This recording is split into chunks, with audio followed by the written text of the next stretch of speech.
नमस्कार माझ्या छोट्या छोट्या बालमित्रांनो, कसे आहात? मजेत आहात ना? ज्ञानेश्वरी विद्या मंदिरामध्ये माझ्या सर्व लहान मोठ्या विद्यार्थी मित्र मैत्रिणी यांचं स्वागत आहे.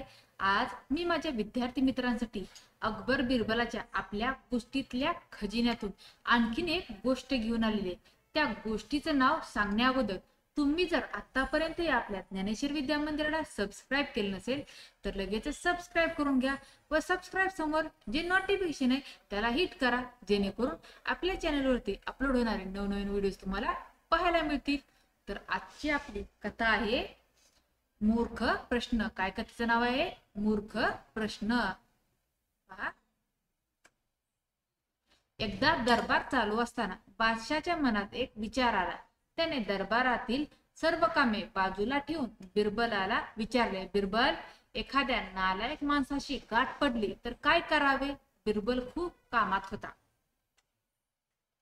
कामाच्या वेळी बादशाने असा विचित्र प्रश्न विचारलेले बिरबलाला आवडले नाही, परंतु काहीही न बोलता त्याला गप्प बसून आपले कामही करता येण्यासारखे नव्हते. महाराज, आपल्या या प्रश्नाचे उत्तर आपल्याला ह्याच वेळी मिळेल. बिरबल दरबारातील आपलं काम उरकून घरी गेला आणि आपल्या एका मित्राला घरी बोलावलं. तो म्हणाला, उद्या तू माझ्या बरोबर बादशाच्या दरबारात ये. बादशाह तुला प्रश्न विचारतील, तू काही बोलू नकोस.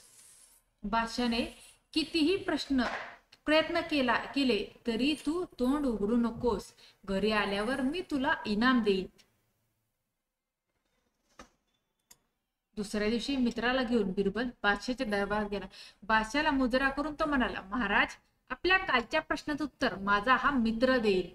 विचारा त्याला प्रश्न. बादशाने त्याला प्रश्न विचारला, एखाद्या नालायक माणसाची गाठ पडली तर शहाण्या माणसाने काय करावे? बिरबलचा मित्र काही न बोलता चुळबुळ करत राहिला. बादशाने आपला प्रश्न पुन्हा पुन्हा विचारला, परंतु बिरबलचा मित्र गप्पच. शेवटी बादशाह चिडला. तो बिरबलाला म्हणाला, काय मूर्खपणा चालवला आहे तुझा मित्र जर तर काहीच बोलत नाही. बिरबल नम्रपणे म्हणाला, महाराज, माझ्या मित्राने आपलं उत्तर दिले आहे.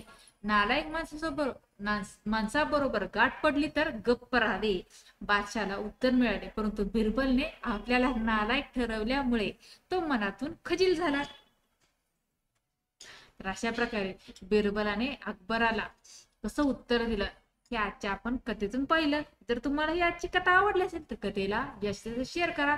चॅनलवर नवीन असेल चॅनलला सबस्क्राईब करा. धन्यवाद.